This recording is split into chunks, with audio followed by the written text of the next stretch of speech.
Hi, welcome to the story where a wounded girl wakes up in the middle of a cabin on a half-submerged yacht. She regains consciousness, immediately starts calling out for Richard and tries to escape to no avail. After calming down a bit, she removes her heavy gear and manages to climb onto the deck through a hatch. There, she finds a safety rope that appears to have been attached to a man. When she sees the broken carabiner, she begins to cry. The story jumps to 5 months earlier. At this point, the protagonist, Tammy, has arrived in a port in Tahiti. Tammy has been working as a cook on a cruise ship. After her contract was up, she decided not to return home and instead stayed on the resort island. She quickly adjusted to her new life, finding work doing odd jobs at the port and spending her free time exploring and surfing.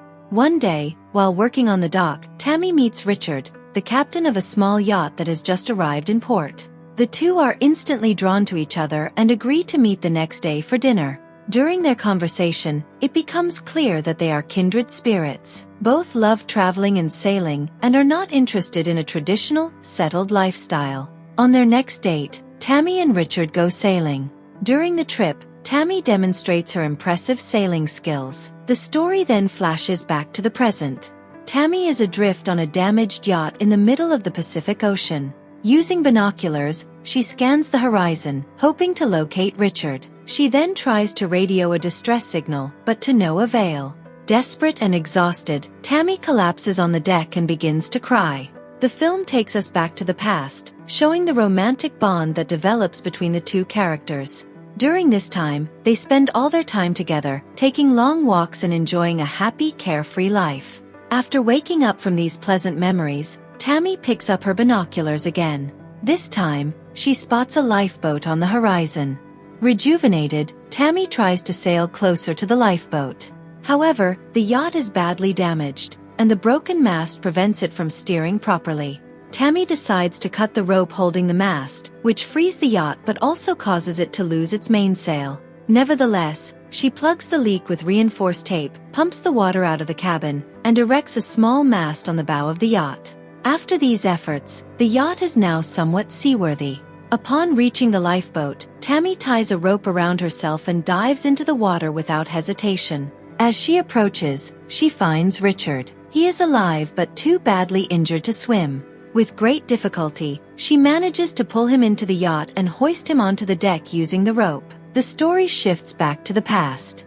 This time, the couple are in a restaurant, having a pleasant conversation about life before heading out to dance in high spirits. The harsh reality is far from ideal. Richard has suffered a severe broken leg and Tammy has improvised a makeshift splint using available materials. In addition, Richard is struggling to breathe due to a large bruise on his side, a clear sign of broken ribs. In the next scene, it becomes clear how the characters ended up on this yacht. One day, while walking through the market, they are discussing their future plans and choosing a destination for their trip. At that moment, Richard came across acquaintances who were in dire need of travel for work. Richard was offered a large reward to take their yacht to its destination. The journey was long, but the couple had been planning a similar adventure and eagerly agreed. Moreover, the yacht was luxurious and the money they earned was enough to allow them to live comfortably for a year. After packing their belongings, the couple set off on their sailing trip. Meanwhile, Tammy and Richard had been adrift at sea for 2 days. After calculating their coordinates, Tammy discovered disturbing news. They had deviated significantly from their intended course. Their search area now covered over 1,500 square miles. This part of the ocean lacked air and sea traffic, meaning there was no hope of rescue. When Tammy realized this, she fell into despair, but Richard comforted her and refused to let her give up. Later, Tammy used a rope to measure the yacht's speed as well as the direction of the current and wind. The data showed that under the current conditions, their journey to their intended destination would take several months. Reviewing the map, Tammy suggested that they change course and try to reach the Hawaiian Islands instead. This would cut their time at sea by almost half. Despite the high stakes, Tammy decides to change course and sets a new direction. Finally, she takes a moment to focus on herself. Tammy stands in front of a broken mirror, stitching up a horrific wound on her head. She then gathers all of her food supplies and brings them to Richard. She opens a jar of peanut butter, and the two enjoy it, forgetting their troubles for a moment.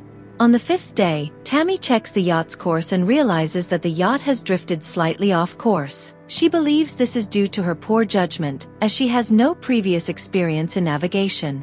Richard senses her tension rising, calms her down again, and she decides to check the steering mechanism. This requires her to dive underwater. Her suspicions prove correct. A torn sail is tangled in the rudder. After several unsuccessful attempts and taking a deep breath, Tammy finally manages to free the mechanism. All this time, Tammy continues nursing Richard, treating his wounds. On the 10th day, they run out of drinking water, leaving them with only 1 week's worth of canned food. In this tragic situation, Richard suggests that Tammy put her principles aside and use a harpoon to catch fish, arguing that starving to death is worse than killing a fish. However, Tammy refuses, as she is a committed vegetarian and does not want to harm living things as long as they have some food left. One day, a heavy rain begins. Tammy quickly places all available containers on the deck. This allows her to replenish their supply of fresh water, and for the first time in a long time, she and Richard drink their fill. On the 18th day, Tammy accidentally discovers a stock of alcohol in the cabin. This allows them to relax a bit and temporarily forget about their tragic situation. After another 11 days of drifting, Tammy spots a large ship at night. She immediately begins to flash signals, in a desperate attempt to attract attention. She waves her arms and screams, but it is all to no avail. The ship passes by their yacht and quickly disappears into the fog. In a state of shock, Tammy collapses into hysteria, but eventually realizes that it was just a hallucination. Richard, who comforts her, explains to her that hallucinations are normal in their condition, but she must not give in to them because they have survived this long thanks to her actions. Over time, Richard's condition worsens. He sleeps most of the time and struggles to speak a few words when he wakes up.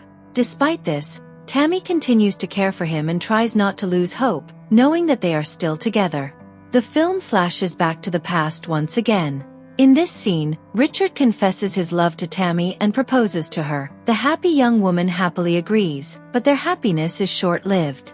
The next day, strong winds blow over the ocean.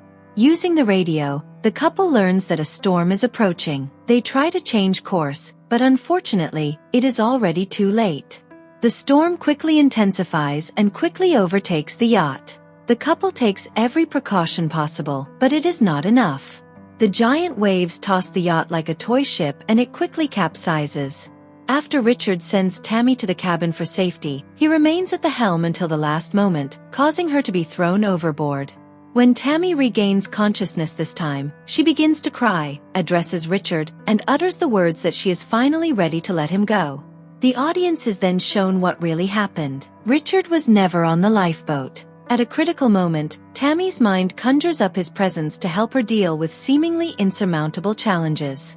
In her darkest moments, she imagined consulting him to make the right decisions. Now, she has come to terms with this and can finally accept his death. Tammy continues her journey. She learns to use a harpoon and can now catch fresh fish for food. On the 41st day of drifting, a bird suddenly lands on the deck of the yacht. Surprised, Tammy grabs her binoculars and spots the long-awaited beach on the horizon. She manages to reach Hawaii on her own. Tammy fires a beacon and this time a passing ship spots her. The crew offers her some food and tows her yacht to safety. In the next scene, Tammy returns to Tahiti. Her first stop is Richard's yacht. Looking at the photos, she thinks of all the happy moments they shared together. Richard Sharp drowned during Hurricane Raymond. He was 33 years old. Tammy Oldham spent 41 days adrift on the open ocean, all alone. At the time, she was only 24 years old. In her memoirs, she admitted that she only survived thanks to Richard. His voice guided her throughout the entire ordeal.